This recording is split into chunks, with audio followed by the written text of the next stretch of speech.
Yes. So my name is Sara, and I'm here in Denmark. I run a studio, Pilates B studio, just north of Copenhagen. And then I have a Pilates education called the Danish School of Pilates, and it's a 2.5 year program within the classical method of Pilates, and we include a lot of biomechanics, physiology, psychology, teaching tools, how to run a business, everything around being a Pilates teacher, which is also super important. And of course, I have my technical background as an engineer that I bring in to all of this. And I've been doing this full time for 9 years now, leaving my real job for having fun with Pilates. And now this is more than a real job, and running 2 businesses, having 2 kids, and yeah, it's a life, but a good life. Excellent. And I'm so happy to invite it to share stuff and with you guys. And last time was such a pleasure, Martin, to have this respectful, interesting conversation about it all. Thank you. Yeah, I was listening to it again, and it's just like, it was one of those conversations where it was very comfortable. Yeah. Where we're exploring some hard topics, and it was just comfortable, just like 2 people just like talking over coffee. Well, what do you do? What do you do? Yes, right? So, pretty cool stuff. Yeah. And nice to see you, Misty. I never met you before, so it's fun to meet here. You as well. I was actually reflecting all this social media, Instagram, all this life, right? And so I was, now you have to meet more face to face and in real, but this couldn't happen, right? Well, I mean, now that things are settling down, Martin and I might be willing to take our conversations on the road. I've always wanted to go to Denmark, so welcome. Please come. You know, my very first pen pal was from Denmark in the 5th grade. Oh, yeah? And I want to say we wrote until the 8th or 9th grade. So I'm really? just saying I would be open to travel. You can write to me now. I would love that. I love it. I love it. You'll probably get it much faster, I'm hoping. Yes. No, please come. You're more than welcome, everybody. You know, it's like we have this community going that I'm really trying to grow here, to have my vision with the school is actually to have a place where people just come, work out, have fun, we share, and it's good vibes. You know, good vibes only is should be my slogan on the door. Absolutely. And I love the fact that you've said fun 3 times, because gosh, why can't we have fun while we do this? This is such uplifting, elevating work. And you should smile in class. Now, true story, I'm like one of those very focused in the face persons when I'm doing my workouts, but it's still fun to me. Like, I'm feeling the joy inside, and I just wish that more of us made that a priority. I think to movement of any kind, to enjoy it and have fun is such a big part of it. Absolutely. One of my favorite lines is, exercise should be a celebration of what your body can do, not a punishment for what you've eaten. Exactly. True story. And so when we shift our focus to celebrating what we can do, we can have fun. It's like, look what I can do. Oh, I didn't get that today. I'll get that tomorrow. That's different than, I had 4 pieces of pie in the weekend, so I better get on that stair climber. That's not joy. No. You know, so. But that's another, right? We're getting into control and self-esteem and big stuff going on. Yeah. Well, let's talk about that control piece. So that was one of the things that was in our conversation last time too, Sara, just about like control and how that ties into it. It was a different context, but the word comes up in terms of the way that we teach and what we impose on people and the way we teach our teachers, trainers, and stuff. So, I mean, just run with that for a second, because like that is such a central piece. Like my thoughts on control, or yes. Well, I don't know. I'm not that much into control of any kind, I must say. more like a flow kind of thing. Let's see what happens. Of course, things should be safe, and people who know me knows that I've been very picky with the method and how to do the exercises properly, etc., etc. But for me, there's a difference between being picky and professional and being a control freak.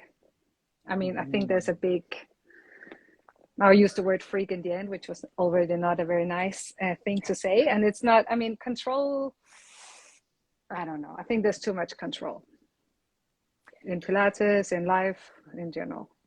So I like this conversation already because sometimes I will have, we'll call them disagreements with people who say, you have to approach it from this place of freedom, or you have to approach it from the place of biomechanics, as if the two can't come together, as if we should just leave one on the curb until you reach a certain point of graduation to get to the next, or whatever. And just in talking about what you're saying, how do you manage, if you've gotten that objection, how do you manage that balance between the just move and be free angle versus the we are steeped in either Joe's work as it originally was, or biomechanics, or whatever that is? Yeah, I understand what you mean. It's for me, it's really also about what this topic is about, dynamic stability, or how to stabilize while in motion. And this goes for Pilates or life in general, or movement, any kind of sports, any relation, anything you actually do. If you cannot stabilize while you move, right? It's a full stop. And then what from there? Then if you lose it every time you move, then what? But it's also okay to lose it. But for me, the trick is not to keep it, but to learn how to regain balance, how to regain your stabilization, because we will lose it. Even a very Zen kind of guy like Martin standing in line for 700 hours in a passport felt like it might lose it a little bit from time to time, or running around finding your kids in school, you might get a little tempered from time to time. But it's more how fast can you get back on track? How fast can you find your balance again? Yeah. And Misty, when you mentioned that example of how structured is it, or how free is it, and those things, for the way that I learn, I'd like to know that it's really, really rigid at the beginning, so that I understand my launch point to make it as free as I want. That's the way I like to learn as well. I like to know what the hard and fast boundary is. And then I get to that boundary, and then I want to push that boundary, and I want to see if I can break that boundary without breaking myself. It's just kind of the way I am. But I know that doesn't really work for people. Not all people. I mean, a lot of people need to be loose. Somebody write Martin Zen. Maybe I don't know Martin well enough using that word. I mean, that's a little short. I think he's pretty Zen compared to me anyway. But I think that others need to be loose, and then they need to be reined in. It's kind of like when we're training movers that have, I'm not going to say hypermobile, but movers that are very mobile and want to work from that comfortable place of mobility, and then we slowly narrow it down for them. I think it's an individual learning style thing, but from a position of pedagogy, I think, this is yet another place where we're at loggerheads in Pilates land. And so I always like it when I hear somebody who says joy and structure and mechanics, because I don't believe they need to be mutually exclusive. Right. I mean, I think I'm not very rigid. I'm more like get on the reformer, 4 springs, let's do footwork. And then I observe and I see what happens. If it works out and it goes well, fine. Right? Next exercise. What happens? It goes fine. Okay, fine. And then allowing the people to really be in their own process, like you were saying. Somebody needs it that direction, somebody needs it like that. But it's so individual how somebody's process is. How fast do you learn? How fast can you progress? How is your body going? And for me, I have one thing. I mean, first, if people are in pain, first we have to eliminate that, right? When no pain, okay, then we can move. And that goes from, you know, from each exercise to each exercise, from day by day. That's the only thing I really, where it's like, okay, no, let's stop. Okay, is this pain? Okay, let's stop. Right. Let's see, what can we do to make it go away for you? Right. And I think that should be our main goal. Then everything else comes. Right. Yeah. Sara, when you're talking about your teacher training being a 2-year course, 2.5, there's some 2.5. Yeah. So right at the opening, when you said the 2.5 year, and then some other things about, you know, talking about business within it and all these different things. There's a lot that you're putting into a Pilates course. Why are you going so thorough with it right out the gate? Just out of curiosity. And P.S. I applaud that. Yes, I absolutely applaud that. So I'm just curious as to what's your methodology, and why isn't it just like a 3-weekend course, get your mat, and then move on, and let's get the next piece sort of thing? Because for me, Pilates is a method, right? And it's a structure, and there is a meaning with every exercise. So if it's just a 3-week course or something, you can learn an exercise, that's it, right? But you cannot learn a method. You cannot learn how to move. So I actually more care about how to do a flexion from the right place. And that's more important for me than learning exactly where your hands or feet or blah, blah, blah, blah, blah, should be in an exercise. I believe that will come. If we move from the right place, the funny thing is that those arms and legs, whatever, ends in the right position, right? Yes. Right. So, but that takes time. Yes. That takes time.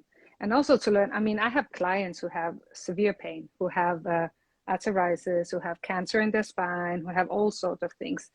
And there is nothing where you just play by the book. It's not you cannot say, okay, how can you give me 10 exercises for a person with a herniated disc? And it's like, no. That's not how it works. You have to understand movement, you have to understand the body, and then I use Pilates as my tool. But my goal is to help you. My goal is not necessarily to make you a Pilates champion or master, but my goal is to help you to get healthy, sound movement. And my tool is Pilates. Yes. Love it. Amazing. So what other stuff do you touch on in your course besides Pilates to equip people for the work? Yeah. We could have talks like this, where it becomes a little bit more about philosophy and psychology. Yes. And I always have a plan, but I'm not structured like, okay, so this week when we do this week when we do this. No, we meet on the Friday. I see what happens. I meet the people in front of me and what is going on that day. I have a agenda for that day. Yes. Then I spend the evening, reflect on what happened during that day, and I'll make sure to bring that into the next day in a more theory kind of thing. Some days it could be like our talk last time about the dynamics of the reformer or something like that. But it could also be about kindness. If I see somebody keep punishing herself during the movement that day, okay, let's talk about this as a topic. Trying to meet people where they are that day.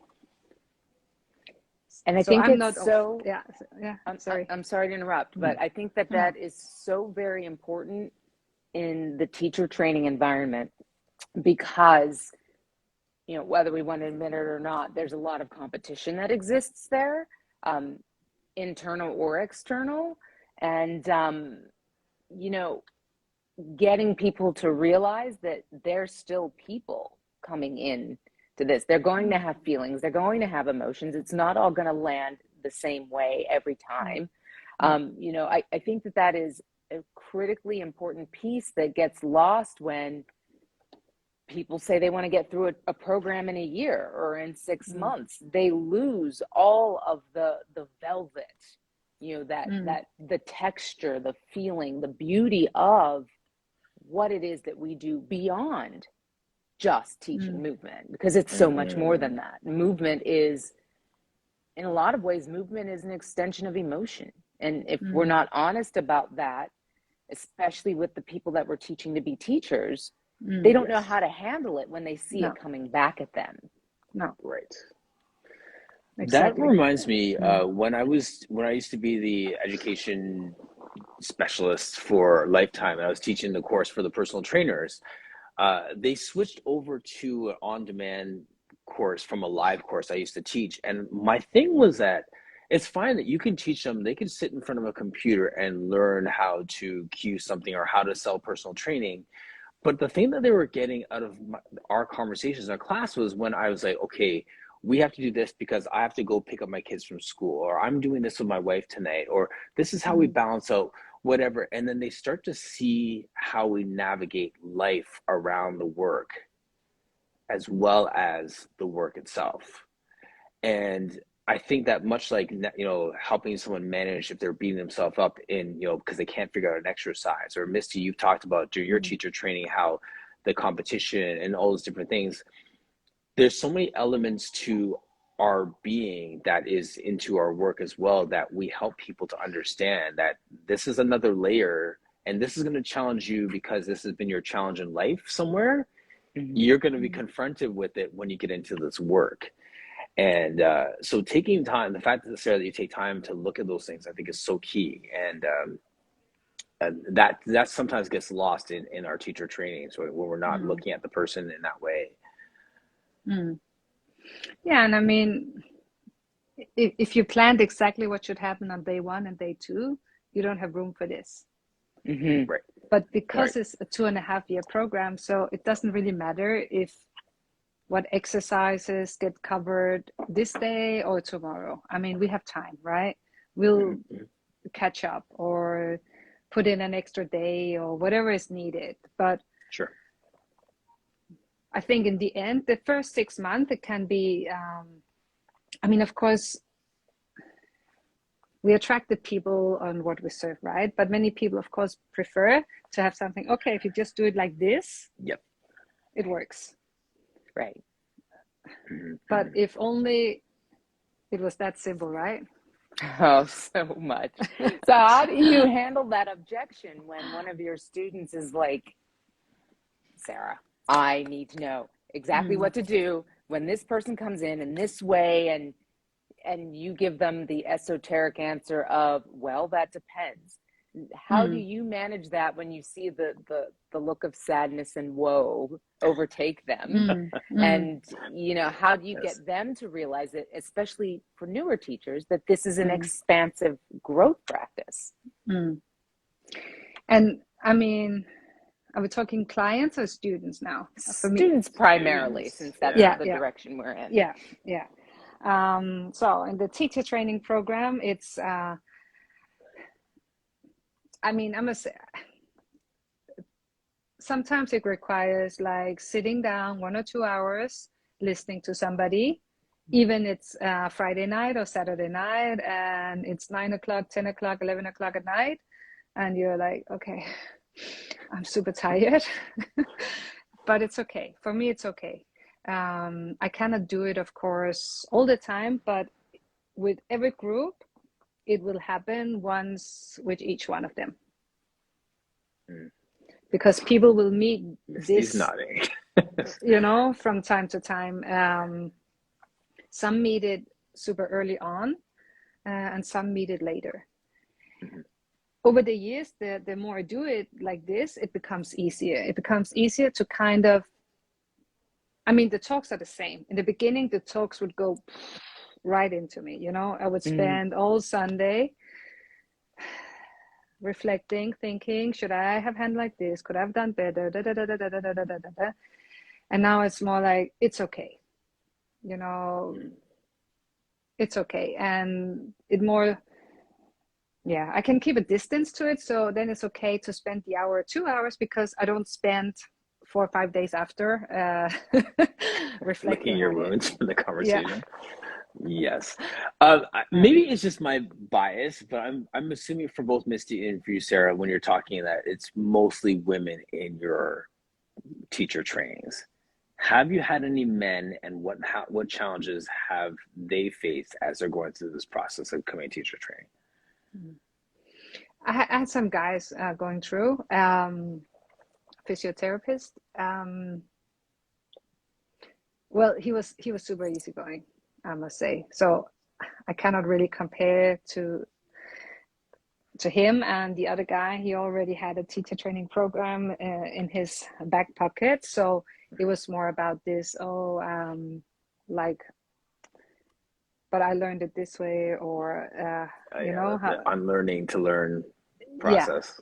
Yeah. Unfortunately, in Denmark, there's not many guys going through the entire program yet. But I think, you know, it is, I know that guy, I mean, he wouldn't sit and put up for that long talks about somebody getting frustrated about not being able to do a teaser.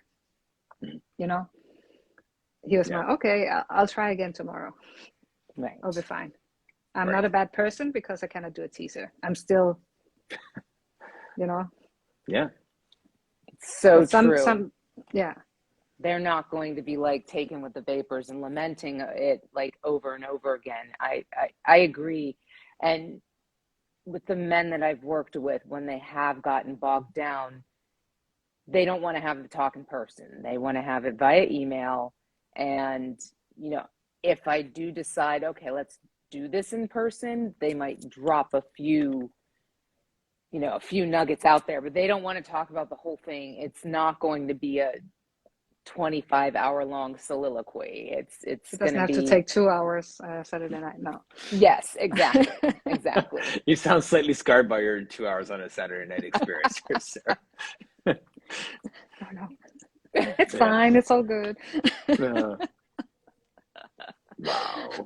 No, I'm kidding. I mean, you decide yourself if you pick up the phone, right? Right. So. Right. True. Yes. So true. Dynamic stability. I've been musing on this phrase since we talked about it a few weeks ago, and been putting it into action in many ways. Even this morning with some of my clients. Both the base of support and the center of mass are in motion. That's basically the essence of it, right? When we're talking about just a dynamic stability and how that ties into our work.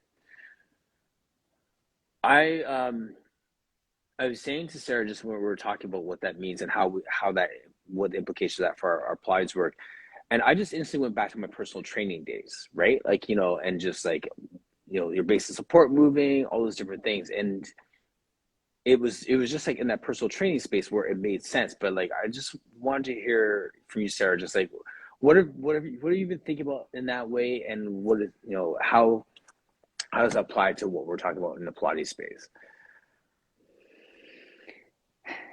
I mean, for me, it's also, it's a big thing, you know, and actually it's a little thing, but I do understand that in the Pilates world, it's a big thing on alignment, right? And I think we have to actually move a little to understand. I mean, dynamic stability is just the kind of how to stabilize your body while in motion, exactly like the topic is, right? Yes. And this is one of the things, is there's not like, okay, if you do this, this, this, and this, and this, you're stabilized. No. Another thing is also important to understand the difference between the word stabilize and fixation. Okay. Right? So if you want to fixate something, that's kind of what you do when you strap somebody down not to move, right? Right. If you're in a mental hospital, you'll be fixated to the bed, or if you fixate somebody, the cops or something, it's to make the person not move. Bracing. Right. If you stabilize something, it's like a windmill, Okay. right? It have to be able to stabilize with whatever affects it from that direction, or whatever. So it have to stay in motion while stabilizing itself. Otherwise, that windmill will just Gotcha. fall, right? Yes. And for me, it's a little bit the same with people, and especially when in motion. That there'll be, even I'm sitting here on the floor, I mean, there's little things I have to keep stabilizing my body. If I have to stop every time and get, okay, this would happen, right? Right. And then you are fixated, and then you lose the joy, then you lose the fun. Okay, so let's take it down a level to an example with an exercise. So let's say, can we use that example with like long stretch on the reformer? So I'm stable, hands on the foot bar, feet on the edge of the headrest, and then moving back and forth, right? So then we have stability, but things are in motion, but we still have stability. So I'm not fixated like I'm doing a push-up and just going up and down. I have to move this way and keep this stable and that sort of thing. Is that what you're talking about with it? Yeah, but anyway, even in a push-up, the center of gravity kind of goes like this, right? Yeah. Your chest go down, your chest go up. This happens. So you have to keep stabilizing while in motion. Yes. So, and this is where you see people stand, for example, in a push-up, they cannot bend and stretch their arms because somebody told them to fixate their shoulder blades, to keep their pelvis still, to do, and then move. Yes. Right. How's that possible? It's not. Then you see people doing like push-ups like this, right? Because that's kind of the range of motion they will have left. Yes. And then, of course, we shouldn't do 50, whereas the shoulders, I'm not talking about that at all. So we should kind of find a proper, sound, healthy movement, but not that rigid. We have to allow everything to move. The shoulder blades have to move. The gravity will change. And it's kind of the same with the long stretch as a push-up, the way I see it. Yes. Yeah. That this happens in the arms, right? And that's actually the only motion that happens from outside, but from inside, what happened along that spine is a lot of work. Yes. Yeah. That's the thing, right? When the muscles on each side of the spine contracts, the spine just elongates and gets longer, and that's the stabilization that goes on within you. But if you try to just push the body into a shape, keep it and move, you're asking two things that's totally contradicting. Yes. So it's interesting you say that because I have a client that I was working with last week that is just recovering from an internal illness. And we were doing some hamstring exercises, shoulder bridges, glute bridges, like a bunch of stuff. And then he came back, he said, can we take it easy this week?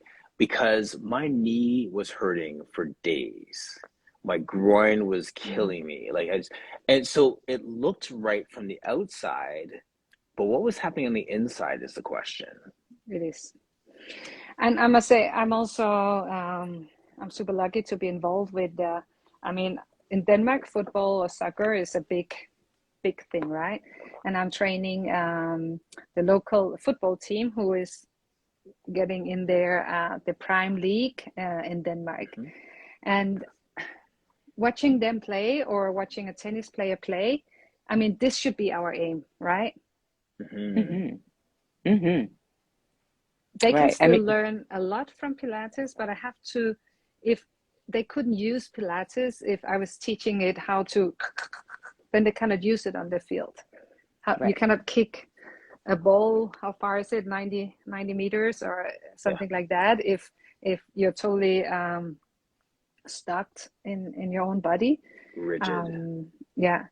Where I see that Pilates really benefit is actually when we allow this motion, the dynamic stability to kick in, and just the natural movement.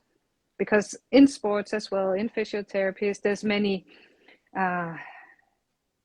anywhere people would be kind of divided into, that's the way I see it.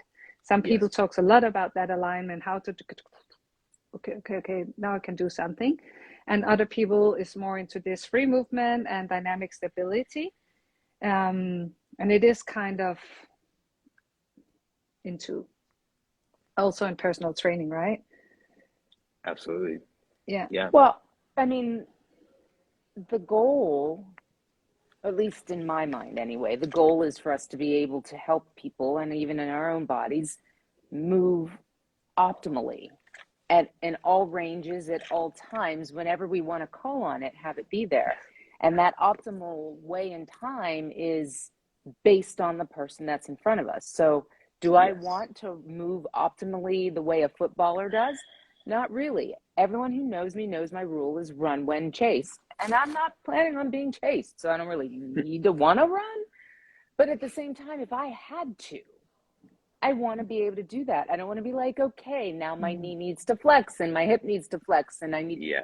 Who wants to go through all that? You know, at the end of the day, it's how do we make this automatic?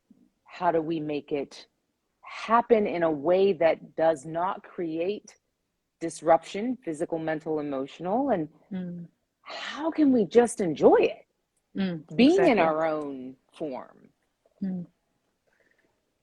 And I mean, I get so sad when I hear people come, oh, I tried Pilates for the first time. It was so difficult. Yeah. It actually saddens me a little bit, because it's really, I mean, should that be the first experience you leave with? Right.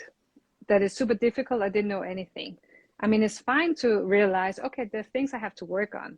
And to realize, I mean, the first time you come in to me, my first goal is to see, okay, what is your issue? What is your problem? Sure. And I want you to leave with a feeling that I can help you. Give them some hope in that area. Yes. And you'll be in a good place. And luckily, you'll already the first day feel, okay, actually now that pain kind of got away. Maybe it'll come back in 2 or 3 days, because now you're back on your old movement pattern. But every time we repeat it, we build in a new movement pattern. Right. But how much of that comes down to expectation setting from us as the teacher? You know, if somebody comes in and they expect to be an expert by the end of the day, and I know that sounds ridiculous, but yet we've all seen it from our clients or our teacher training students. You know, I think we have a responsibility in that regard as well. I totally agree. And I think actually one of the things is that for me, Pilates is not a sport. It's a training. It's not a competition. It's a workout. And for me, it's a difference. It's totally different. If it's a sport or a competition, I want to do whatever it takes to win that, you know? Even my football guys, you know, they would do whatever it takes. Even they might are totally broken for the next 2 or 3 days, because they have to win that match. They're not thinking, okay, I really want to save my knee because, you know, no, you're kind of on a job here and you have to win this. Then we work on it, and hopefully it shouldn't happen all the time, you know, but right now you're here for something else. Well said. And in Pilates, it shouldn't be like that. It shouldn't be that, no, you have to do that exercise no matter what. You do that exercise if it will help you with something.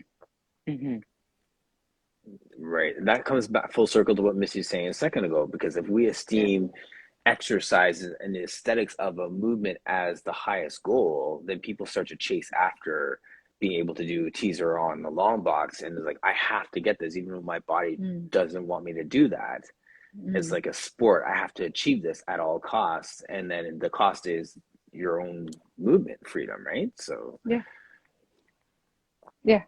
But it's so, I don't know where it comes from, to be honest. You know, it's who put that competition into a workout. Well, I mean, Allie Green. Yes. Allie Green is going to be in Europe. Who knows if she'll have time, but she's going to be in Stockholm in June. And I know it's like not next door or anything, but wouldn't it be so fabulous if you guys could connect? Okay. I'm just saying, you guys mesh, get together. Yes. But anyway, it's like 9 hours different from Stockholm to Copenhagen. Oh, well, I mean, it's just a little difference. Really. It's a little, it's a little drive. Yeah. But I think that competition, especially in just any Western society, I feel like competition is what's bred into us at all times. And what you said about Pilates not being a sport, I agree with wholeheartedly, because it really is.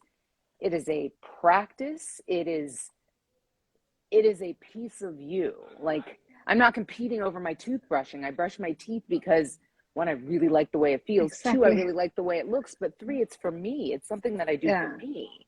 And that's what Pilates needs to be in my mind. So back to what Martin was saying, if we are prescribing a certain way, like you can only do these exercises and you can only do them until you are anointed with the flowers to allow you to go on to the next group of exercises, then we're creating that competition. We're saying that you're not good enough until we say you are enough to get more. And that is, I think, what drives a lot of the competition that we see in Pilates. Actually, the fun part is that, I mean, before I used to do a teacher training course with some other bigger school, international school, where it was the 10 months, and everybody said, oh no, they had to get done and get that diploma. Now I'm in a 2.5-year program, and people come and ask, can I wait a little with my exam? I really want to understand this deeper. Yes. That is a win. Please do, For sure. Whenever you feel ready, you come and tell me, and I will tell you if I agree. And if we agree, let's do the exam, and you're done. Right? But if I don't want it to be just on a fixed deadline, just because I want people to finish on a time, or, it should happen how the body progress. And to be honest, there's no Pilates police, right? And there's no, at least in Europe, in Denmark, it's not that you need to have your diploma to practice or to teach. So for now, there's not really a reason to rush. Yes. I could understand if you needed that diploma to be able to go and get a job or to open a studio or something. Of course, you need a deadline, but then that should be your motivation factor because the more you practice, the more you're into it. Yeah, of course you'll get through faster. Yeah. Yes, absolutely. So, Miss, you were going to say something? I was just going to say, when people are asking for more time to dive deeper into their growth as teachers, why would you take that away? Exactly. I love it. I have one, we have the joke, she'll stay until I say in 25, I will kick her out, But go fly out the nest. Yeah, for real. It is fun. And of course, some of it is also, that's a joke, I do have a limit where I say, okay, now you can still stay with me, but now you need to pay more, because of course that comes into it. But people can stay actually for 1.5 years longer for free, just to stay in the program, to grow on their own. And it also takes away the pressure. I mean, I have a test after 1 year where we talk and I say, okay, did you understand the basic stuffs? And did you understand the foundation of movement? Do you understand what it's all about? Do you have the respect for the equipment? Do you have the respect for yourself? Do you have the respect for what we're actually doing? And if you understand that, I'm happy to take you onward. There's some, I would say, you know, we can move on, but until you understand this, and this, I cannot take you to the final step. Right? Yes. And then they can digest, and they can be upset, or they can feel frustrated, or say, no, I am ready, I feel ready. I'm saying, that's fine, but I'm saying that I don't think you're ready. So you will not hit that final step until, and of course you lose some on the way. You lose some students. Sure. And sure. For me, that's fine. And it's real life. They lose students out of colleges all the time. People drop out of high school for various reasons. I mean, yeah, not everything suits everybody, but, you know, I think what you've done so well is establish both a standard that is, you know, a solid scaffold, a container. And then you've said, but within this, you have room. You can wiggle, you can grow, you can pause, you can breathe, whatever it is. You're still going to get the enrichment from me. And sometimes you'll need it more than others. I feel like that is just so needed. And it gives me joy to hear this. Absolutely. I mean, if you get sick, you get sick. But if you break your arm, you break your arm. You know? And of course, that's sad, but it means, no, you cannot do your exam right now because you broke your arm, you know? And that's the same. This is a physical, practical thing we do. So you have to be able to do that. And then you have to recover, get back on the horse, and then you can finish. It's the same in university. I mean, if you fall and hit your head, how can you go up to that math exam? You cannot. Right. And it sucks that you have to wait for 6 months, but that's how it is. Right. Real life. Real life, totally. And one of the lines that we said in our last conversation was, I wrote down, you said, that's where the value is. And the context was conversations like this, the investment that you take in learning the system and not fast tracking the system, even taking more time to understand the whole method before you go out and take on the challenge of opening a space and all those different things. The intangibles that we learn beyond understanding just the order of the exercises, the nuances, all those different things, are the things that give us true value and give our clients a sense of they're getting value for the dollars that they're spending. Yeah, and I mean, that's where you can grow a business, you know, because if you can only do this, I have two really super cool women who started this year program, and she was like, no, they had like this much knowledge, right? Yes. And now their studio been going on for 4 years, and it's like, now I see that I'm stuck here. So I want to keep growing, to grow my clients, and not to make my clients get stuck with my knowledge. And for me, that's just like, wow, that's a big thing to say. When you actually have your business going, you have something solid, she could just continue to do the same thing and convince the people this is it, right? Yes. Yeah. And she would still have her business, right? Or she could be dynamic and stable, and that's what she's doing, right?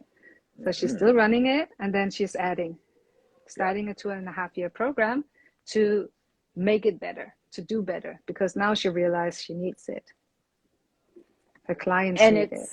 It's really important because, you know, a lot of people think that they go through that first program and that's it. Like, this is it.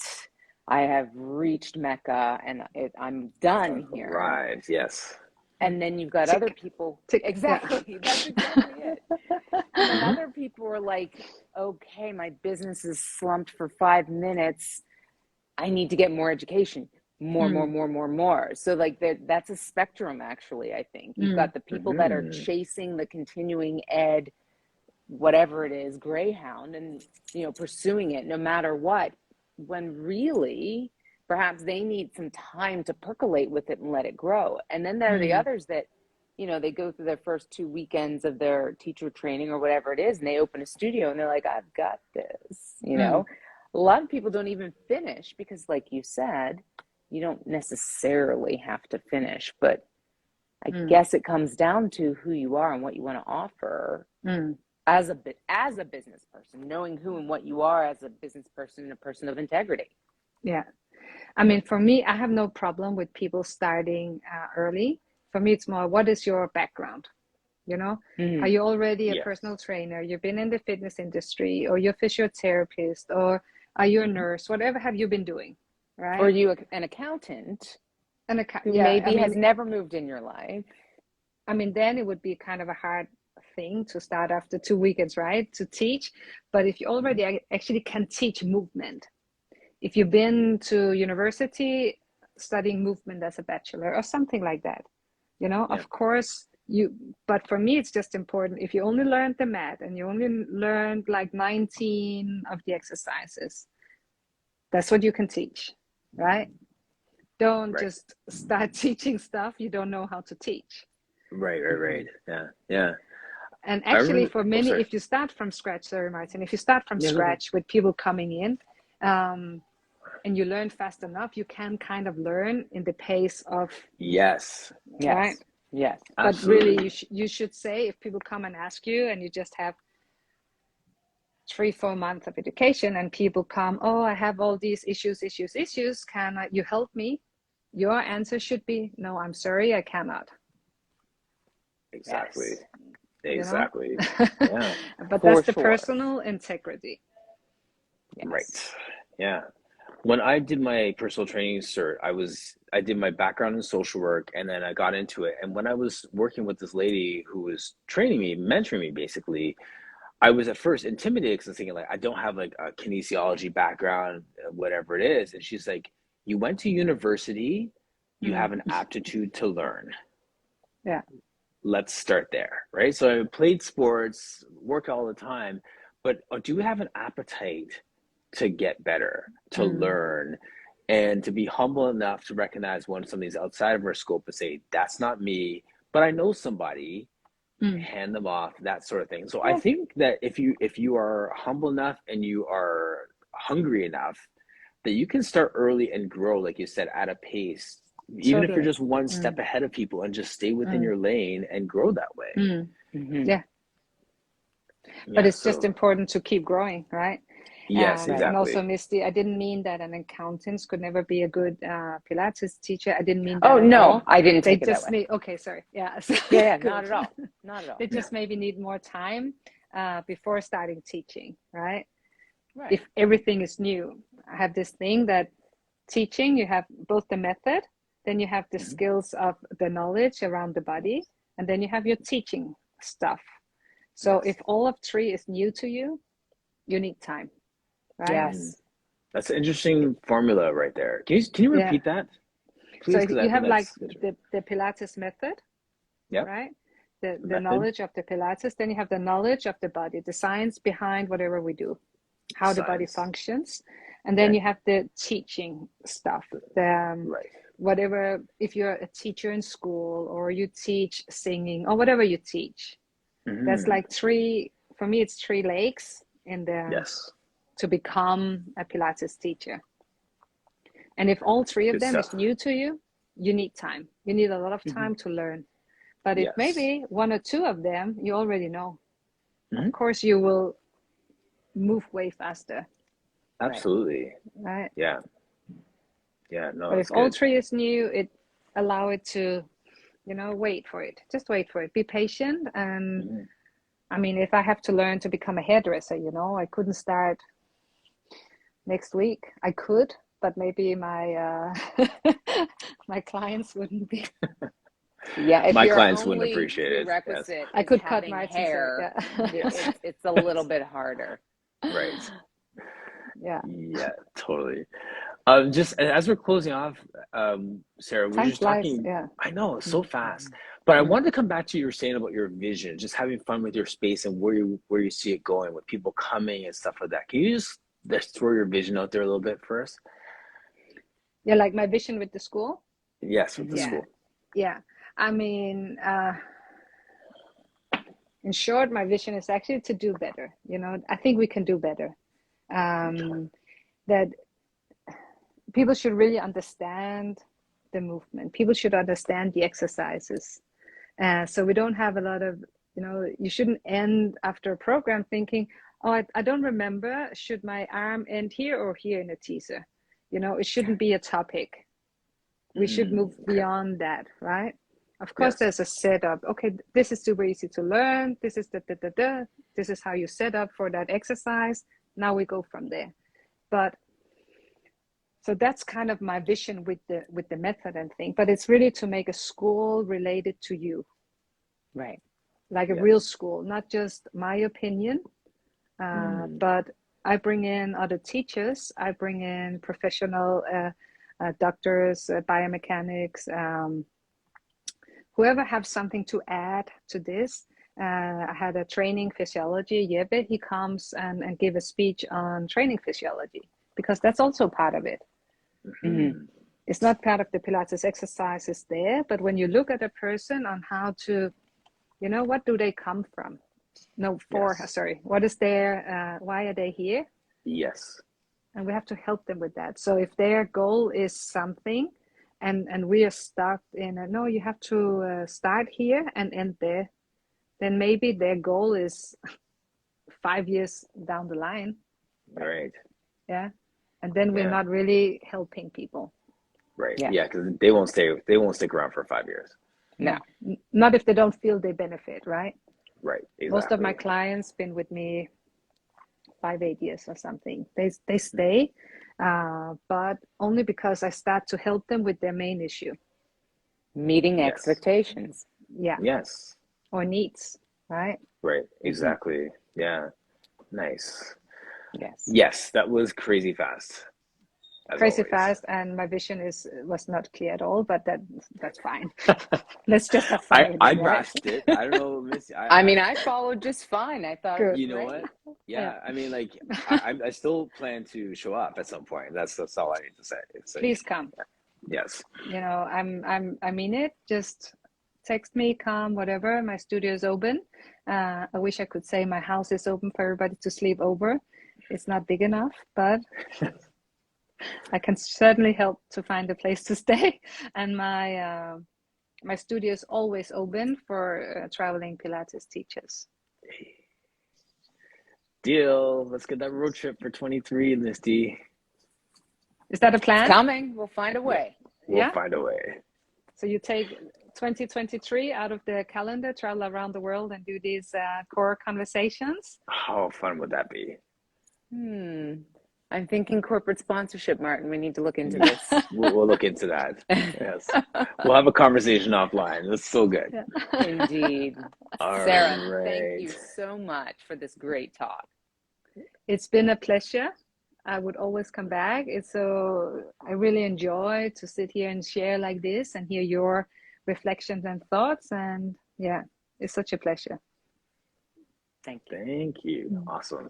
Thank you to everyone who joined us. Thank you, Anita. See Emma Bray, Inspire Brands, all kinds of fun people in the chat here. So amazing. All right. Have a great day, ladies. Thanks again. Thank you.